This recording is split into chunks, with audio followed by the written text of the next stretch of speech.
2 years ago, the Detroit Pistons had one of the worst regular seasons in NBA history, and the biggest issue that year was their offense, where even with Cade and the whole squad being healthy, they had the 3rd worst offensive rating in the league. But jumping ahead to this year, they now have the best record in the East, with a top 10 offense. But the question is, what exactly changed? Is it Cade Cunningham ascending into a superstar? Has the coaching staff made the right adjustments? Or has the front office made the right moves to pack this team out with depth? Well, right now, I would argue that the biggest thing that's moved the needle is the growth of Jalen Duren. Over Detroit's current 7-game winning streak, he's averaging well over a double-double, and the Pistons are outscoring teams by a total of 85 points with him on the court. Now, when looking closer at where exactly Duren is having his impact, everything starts with his offensive rebounding. As of this recording, Duren is averaging 4.5 offensive boards per game, which is the 2nd most across the league. At 6'10 and 250, he's an absolute rock down low. As soon as he's established his position in the paint, it's pretty much impossible to move him off his spot. You'll often see bodies just flying off him, like he's the varsity center practicing with the JV squad. Even if the defense initially puts himself in the right position as the shot goes up, Duren can still power through and force rebounds and fouls. And for his size, he can also move pretty well. As the shot goes up, Nick Claxton is going to try to initiate contact with his forearm. But look how Jalen is going to swipe and scramble around him like a defensive lineman. And then along with Duren having the size to establish position down low, he also has really good pop off the floor. He's got great timing around the basket and being ready to shoot up for putback dunks. One thing he's great at doing is using that off arm to push his man off his spot, while simultaneously timing the ball for one-hand stuffs. Again, look how he's going to put that left hand into Jonathan Isaac's collar, and he holds him back as he elevates.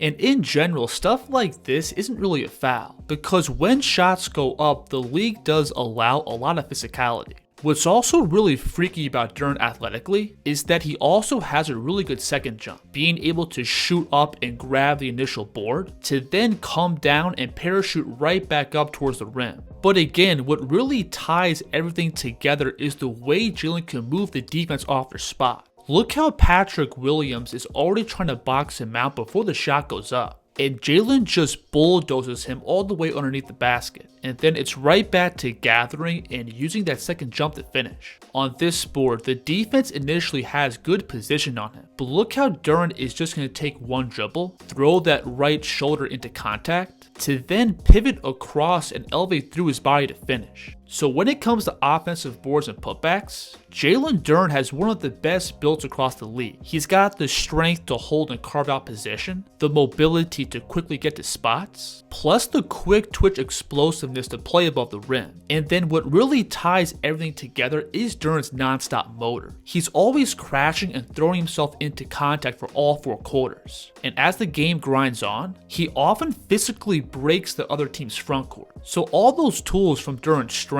verticality, and timing also carry over to his game as a rollman. Again, when diving towards the basket, Duren can really get off the floor. And of course, it makes things a lot easier when you have Cade Cunningham occupying the defense and setting up these lobs like NBA Street. But as the roller, Jalen is much more than just a vertical lob threat.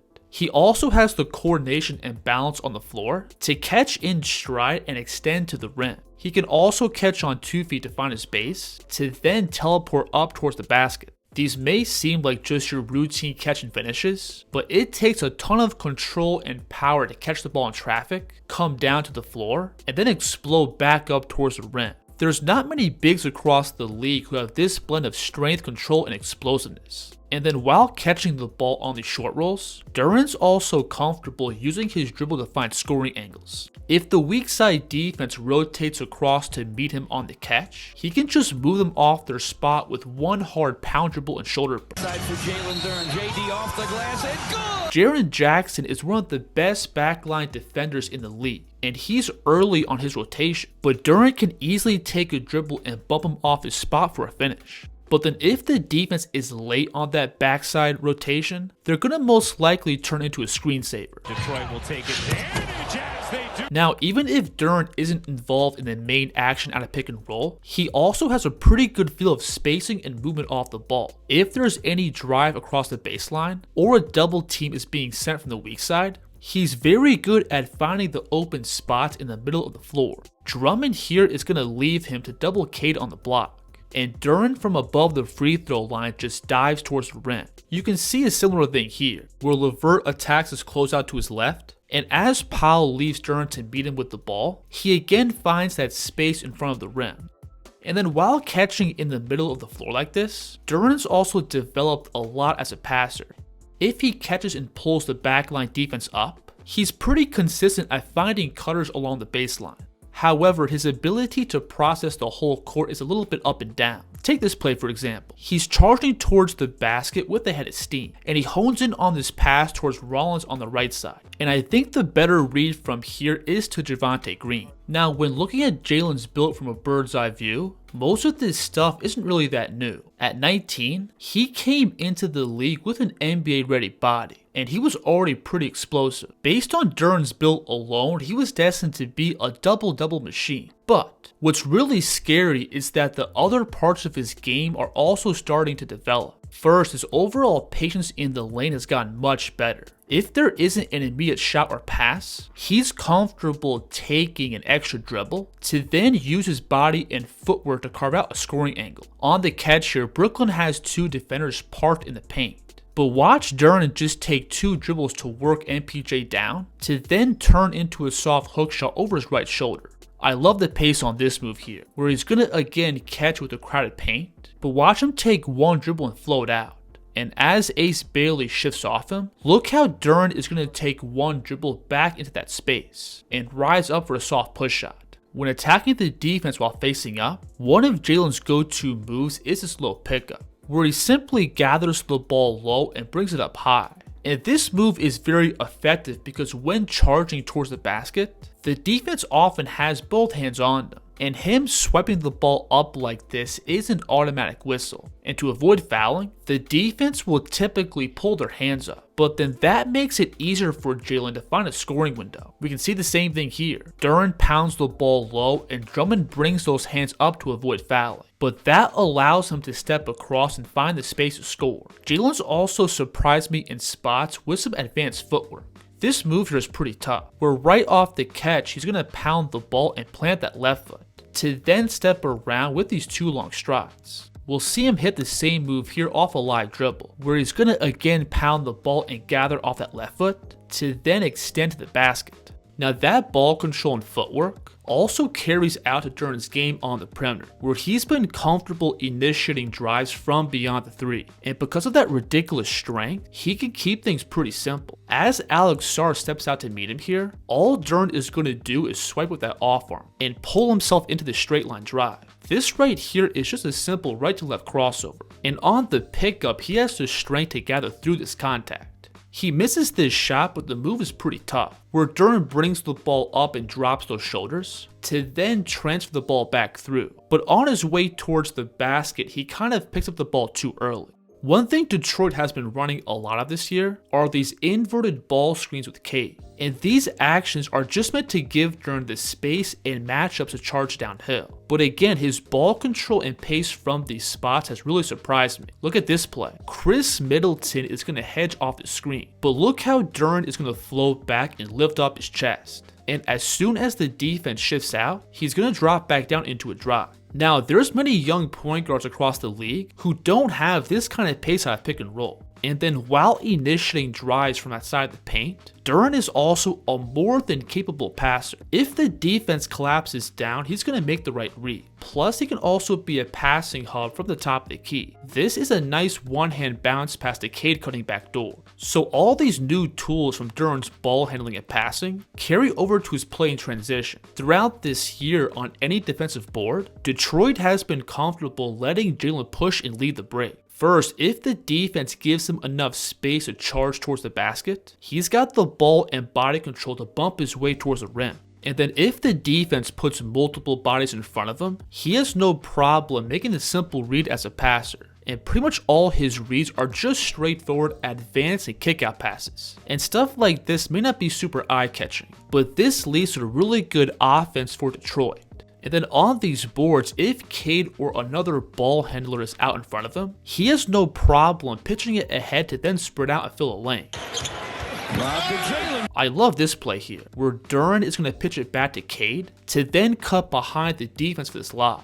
So at the center position, Duren pretty much checks all the boxes. He's one of the best offensive rebounders in the league. He's an explosive vertical lob threat. Plus his ball handling and creation from outside of the paint is rapidly getting better. But if I had to nitpick the way Duren was being used, I would actually like to see him play out of the post more. So far this year, he's averaging barely over 1 shot attempt per game with his bat to the basket. And from these spots, I kind of think Detroit is leaving food on the plate. First, because the Pistons have a pretty high-paced offense, Jalen's naturally getting these cross matchups in early offense. And if he catches with good low position, you're pretty much guaranteed to get a bucket or foul.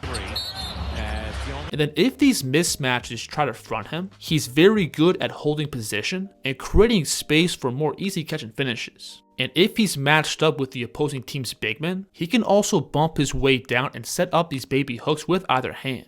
Now with these looks, I still think his touch has some room for improvement. I think he's very good at using his footwork and body to create windows for these shots, but he just can't get the ball to settle in the basket. This right here is a really good move, where Jalen's going to hit this drop step to his left, and when he feels the defense leaning, he's going to turn back over towards the middle. And that's a point blank shot that he just misses. So when Jalen's playing one-on-one in the post, you're pretty much guaranteed to get a good shot. Obviously his touch still has some room for improvement, but Detroit getting him more reps from these spots could be another release valve in their offense. So while the Pistons system still revolves around Cade, I do think Jalen Duren has been gluing everything together. The offensive rebounding and rolling is always going to be a lock, but him being a reliable decision maker in the half court and in transition, while adding a good scoring punch off the dribble, does give this offense a different dynamic that we didn't see last year. Now, when switching over and looking at Duren's defense, I do have some mixed feelings. First, Jalen's kind of stuck in this awkward in-between spot.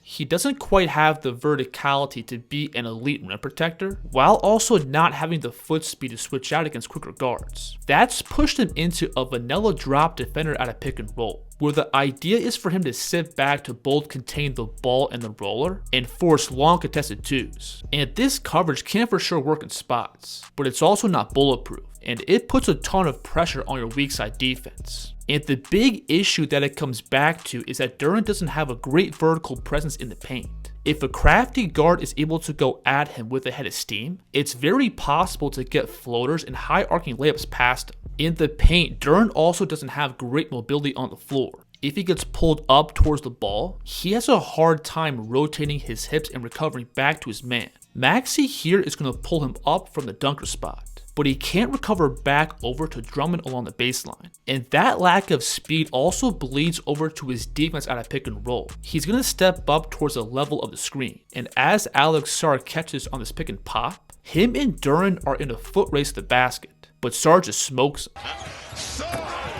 Now what really allows Jalen to stay afloat defensively is just the fact that he's really aware off the ball. Whether he's underneath the basket or on the weak side, Jalen's always early on his rotations, being ready to rotate and blow up any kind of breakdowns. And Jalen getting to his spots early also adds to his ability to protect the rim. On this pick and roll, Ausar Thompson has his hips in front of Jared McCain. But look how Duren still has contact on the big man while staring at the ball. And as it comes downhill, he's ready to rotate across and swat it. Now, as Tyrese Maxey looks to turn the corner towards the baseline, Duren again on the weak side is ready to rotate across and meet him. Baseline, Maxey gets it squashed. So while I wouldn't say Jalen Duren has earth-shattering talent as a defender, I still think he has the build to be at least above average on the back line. He can hold his own down low, close out possessions with rebounding, while being honed in off the ball and ready to rotate and blow up advantages. That kind of roaming and backside help, along with the ridiculous defensive talent that Detroit has at the backcourt and wing positions, should easily give the Pistons a top 10 defense.